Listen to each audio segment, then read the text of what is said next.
So that'll be a thing for the coming week. And an advantage for transferring videos over to YouTube is that because we're really down to one a day, I try and do a just shy of 3.5 hour stream on Saturdays, which makes for 7 30-minute-ish videos.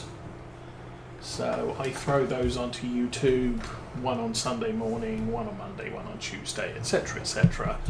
And the last one from last week dropped at about 6 o'clock this morning on YouTube. So if you're off on vacation, you miss a stream, you can go to YouTube. There's a link on the view page of Twitch that will take you to my YouTube channel, and all you have to do is to find the episode you missed, and it will be released in 30-minute segments for the remainder of that week. Okay, get that lined up. So it looks like I'm pretty much done here. One more pass and we'll be good. I could do with a bigger cultivator now that we have a huge giant tractor.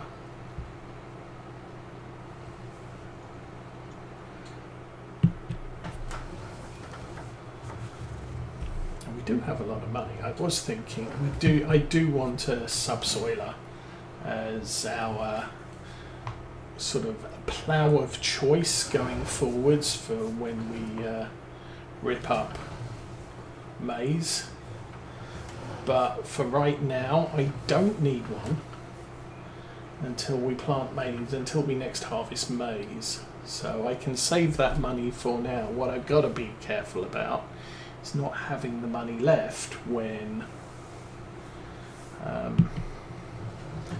time comes to have one. Okay, fold that up and back up to this guy here, and he is done. Oh.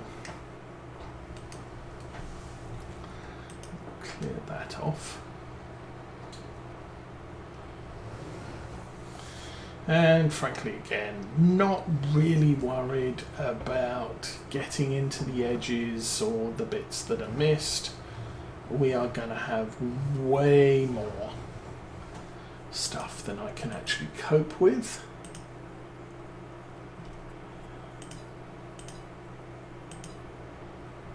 So,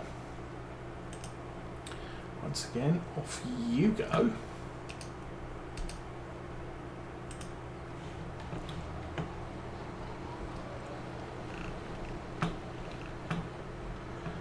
And yay.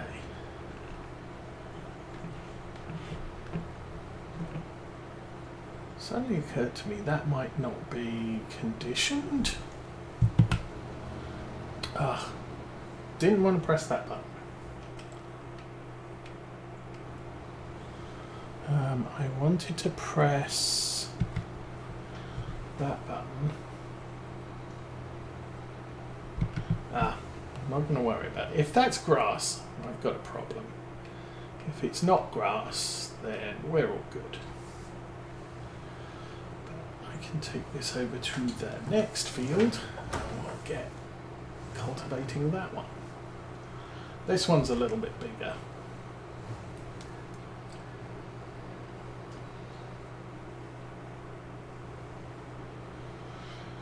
Hope the entrance is just here. Or not. Okay. So yeah, got an email from the model centre saying my passenger cars should be delivered today. I got the email yesterday, which is why it said should be delivered tomorrow. But yes, it should be delivered today. And could I please pay for them? So I did.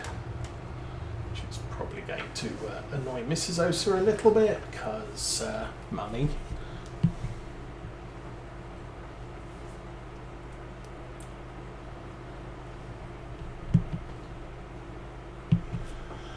And then, oh, I did not service the cultivator. That's a little bit, although I think we can probably drive this back to the farm once this field's done.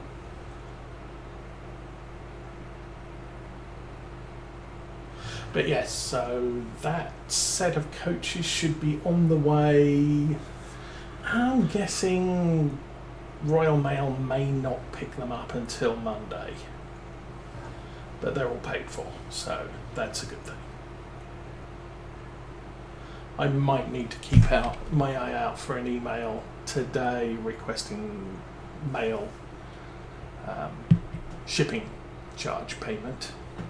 That's another nice thing that was announced this week. Rails of Sheffield, which is another model shop I use, has switched their Royal Mail delivery service from 48 to 24. I think that's hours.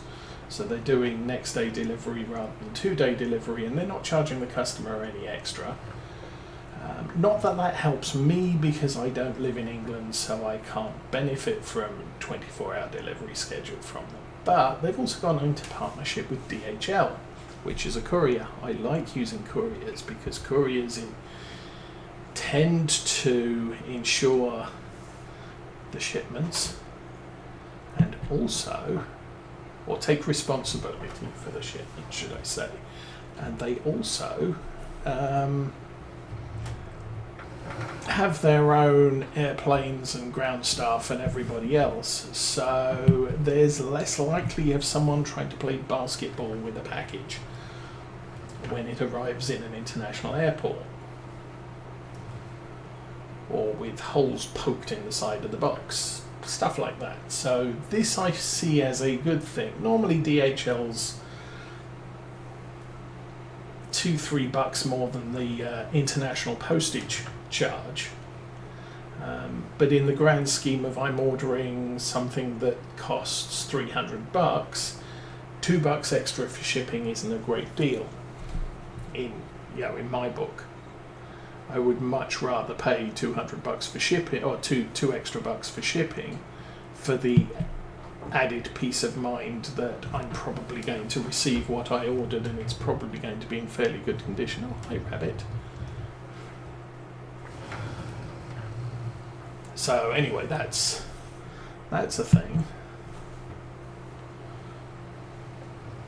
I would like to see the model centre do the same thing. Can you please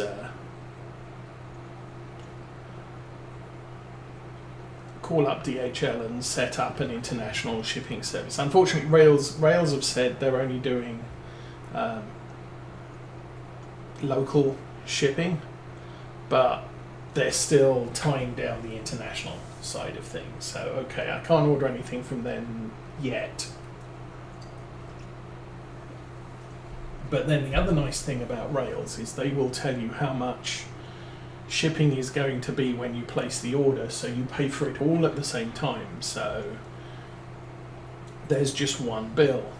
With the model centre, they don't. They charge you for the order, they package the order, then they weigh it and figure out how much that's going to cost, and then they send you an extra invoice for the shipping charges. So that's a little bit unfortunate for me, because it does mean I end up with 2 invoices.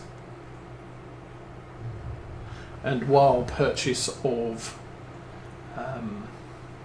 stuff can be charged to PayPal, the shipping charge gets direct charged to my bank, and my bank says, oh, this is an international currency charge, and we're going to charge for something like shipping where it's $19 to ship internationally. I don't mind that, but then there's another $15 on top of that for currency conversion and international charge and admin charge that my bank slaps on it. So it ends up costing me double. And that does not make me a happy person. If I could put it all on PayPal, I would, because then it's all paid, and yes, PayPal has a charge for international, but it's nowhere near as severe as my bank charges.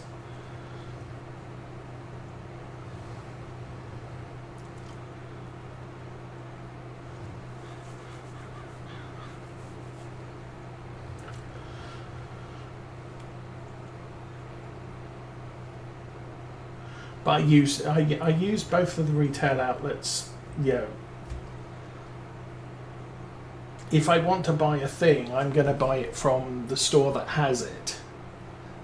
If I want to buy 10 things, I'm going to buy it from the store that has all 10, as opposed to 8 of them and what have you. So I still split my orders between them depending on what I'm buying. And then who is it? What was it? When I was buying track the other week, or more specifically track switches, turnouts, one store had some of the things I wanted, and the other store had some of the other things that I wanted. I had a list. I need these 10 things. One store had 8 of them, and the other store had 4 of them. And between the two, they had all of them. So I had to put in 2 orders to get that done. And then it was a race. And I think the model centre won by about a day or 2. Didn't matter. I wasn't in an extreme hurry to get the stuff, but it was fun to see what happened. I think Rails got stuck in customs. The model centre just sailed through, so that was the only reason.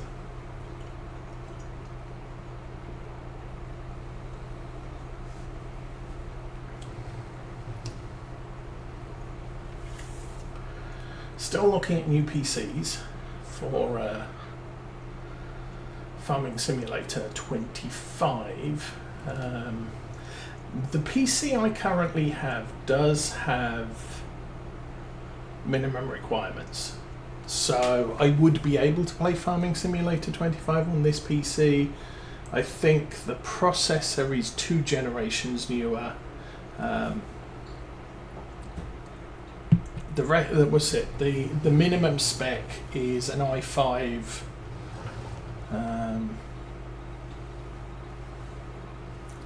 I think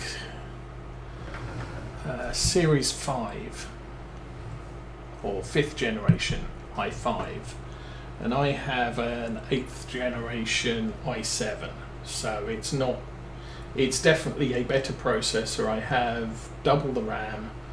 I want to say very slightly better graphics card than minimum. So I would be able to play the game. I would not necessarily be able to play the game on high definition, and I pretty much guarantee I would not be able to stream Farm Sim 25 even on low resolution with my current PC.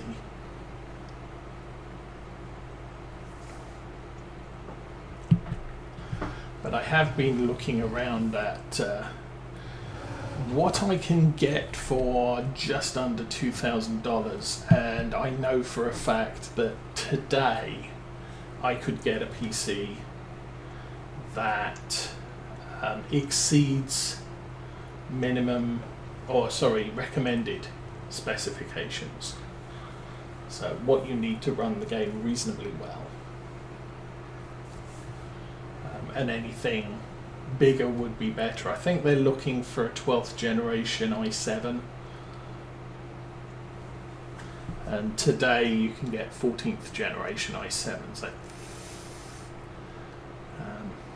I think it's an RTX 3 series. Obviously you can get RTX 4 series for quite a reasonable price.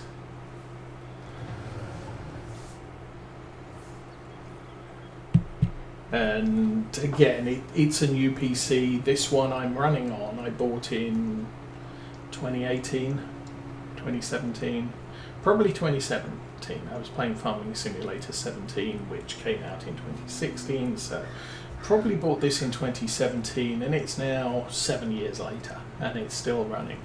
The only thing I had to do was buy a new SSD because the old one fried itself, and I have a UPS, so that it doesn't fry itself when the power goes out, which surprisingly doesn't happen since we had a whole home generator installed. Don't ask me. Okay, that field is now done. And we'll run, oops, over here. Actually, you know what? I'm not going to run over here. I'm going to run over here.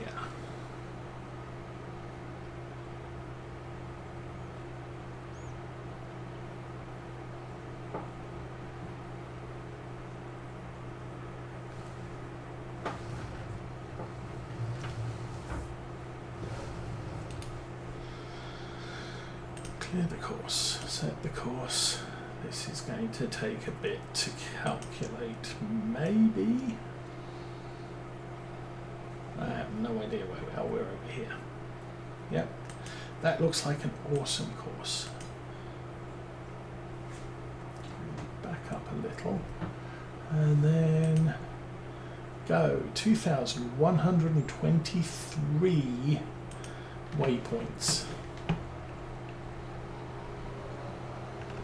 And it's a different dude in a striped shirt. Okay, and this is going to take 40 minutes. Actually, that's not bad, considering the size of the field. Probably need to lower that. The button is right there.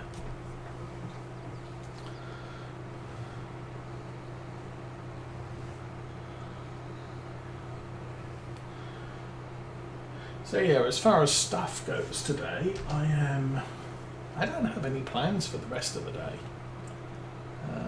We do need to sort out, we completely cleared out one side of the basement and moved most of the stuff into the garage. So we are going to have to go downstairs this afternoon and sort through what we put in the garage into this we definitely consider to be trash, and as the week progresses, obviously this week I'm the only one here. I'm not going to create a lot of trash.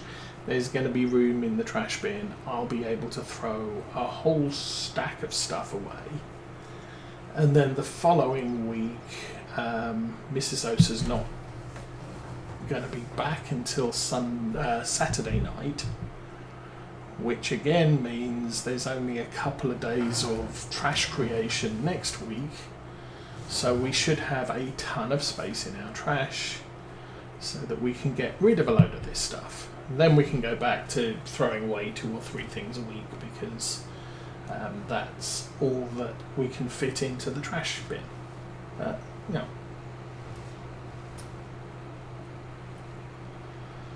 It allows me to work through stuff that we really should have been throwing away for the last 2 years. Part of the problem is Teenage Osa has a standing rule to, if anything's by the back door, the back basement door, consider it trash, it needs to be thrown away. There's never enough room in the trash bin. The trash bin was full, so I couldn't throw anything away.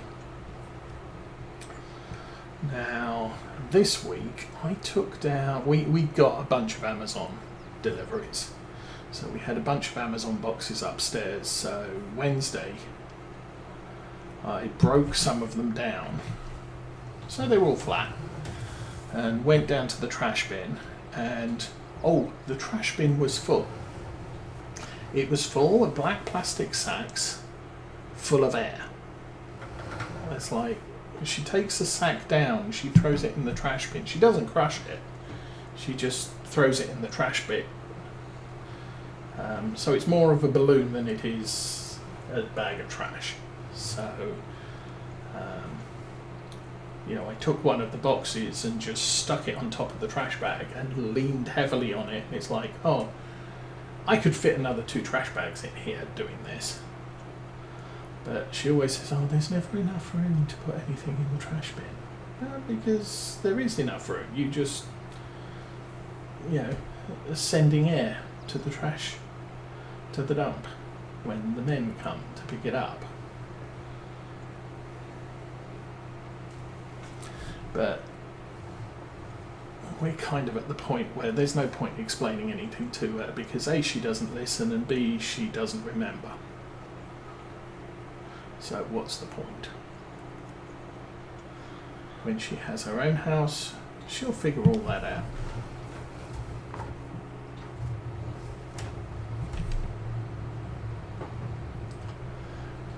And I'm kind of convinced that she's probably going to end up with gastric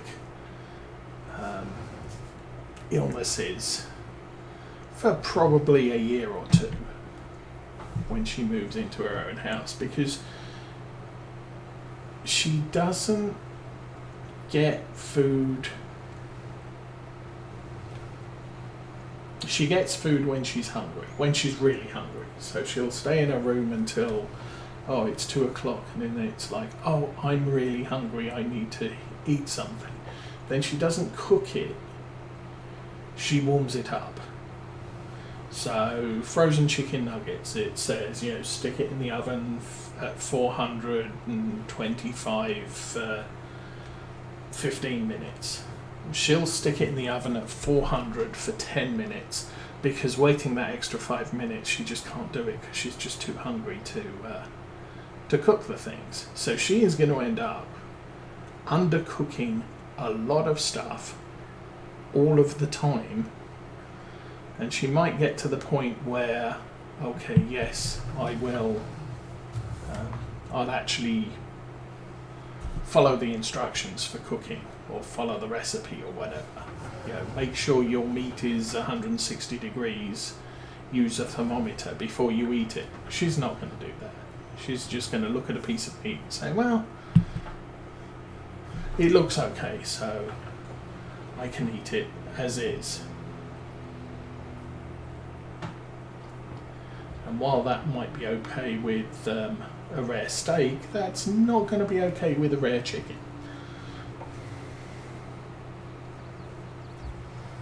I mean, toast. Oh, I'm going to have some toast. No, you're going to have some slightly warmed over bread. It's not even crispy, it's just warm. Because I can't wait 2 minutes for the bread to toast.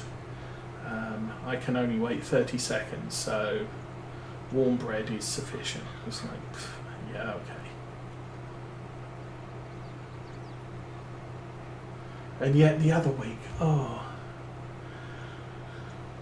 I like my bacon browned, but not shrapnel. You know, shrapnel bacon just disintegrates and you end up with bacon bits everywhere, and you don't end up enjoying all of the bacon because most of it exploded into tiny pieces. So I'll cook my bacon until it's a good colour. It's going a little bit crispy, but there's still, you know, chewable meat on it, if you like. Mrs. Osa couldn't be bothered to cook 1 week or one night a couple of months ago. So teenage Osa says, oh, I'll cook everybody breakfast. So eggs, bacon, toast. We ended up with warm bread, shrapnel bacon. I don't know why she completely killed the bacon, because it's... And then she's like, oh, I didn't know how you liked it. Could have asked. You could have observed from the times you've seen me cooking bacon that I don't explode my bacon. But she's not observant, she's not consider it.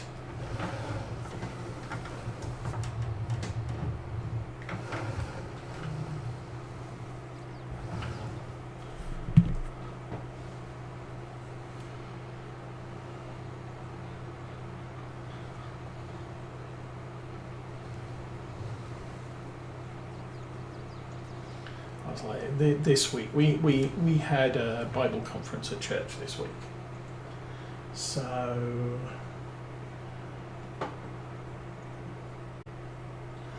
okay.